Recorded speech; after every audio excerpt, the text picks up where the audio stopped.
So I've just finished a 30-day prompting challenge where every single day I shared a prompt for nonprofits, and I'm jumping straight into a 30-day automation challenge where each day I'll be sharing with you an automation for businesses, but also for personal. A lot of the automations that I have is actually to increase my productivity, to improve my workflow, and to automate some of the work that I do. So we'll be delving deep into that.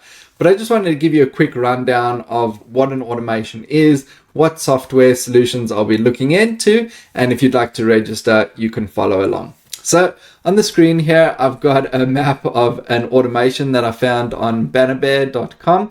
And this is a great example of a make.com scenario. So as you can see, we have what's called different modules.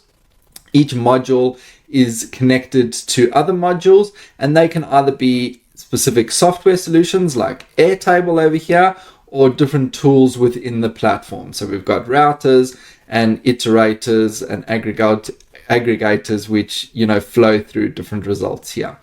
Now, I'm sure when you look at this, it can be extremely confusing to figure out, what is going on here. So my first tip is to actually take something like this and drop it into ChatGPT Vision and just ask it to explain the automation. And it does an incredibly good job. It identifies that Airtable is the starting point. It's got the watch record, which suggests that this automation is monitoring changes or updates to records. It then explains the router and how it is based on specific conditions. Then the iterator, the HTTP module, the array aggregator, and then the different modules for Twitter, Facebook pages, and LinkedIn. So this looks like it is taking Airtable records, depending on the condition, then populating it to Facebook and then updating that record in Airtable. And similarly for Airtable with a HTTP module here where it's actually getting a file. So don't quite know where it's getting that file, but quite an interesting flow.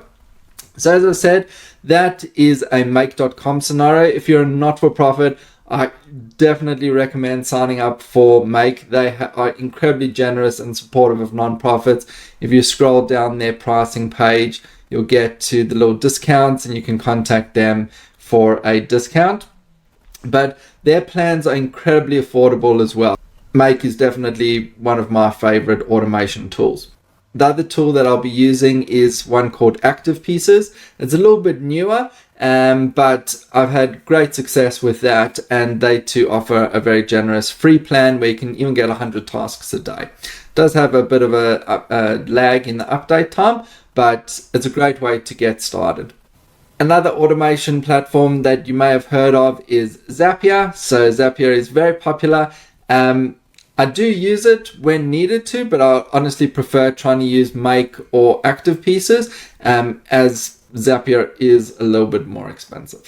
So they are very, very good, but can be a little bit more restrictive, I found, than Make.com, and as I said, a bit more expensive. So definitely sign up, join along. As I said, there's free plans that you can just get started with. And if you find a interesting Make.com or automation, drop it into ChatGPT Vision, ask it to explain the automation to you, and you'll get a very good starting point. But I look forward to joining you tomorrow. We're going to get started. We're going to jump straight in, and it's going to be all automations for the next 30 days.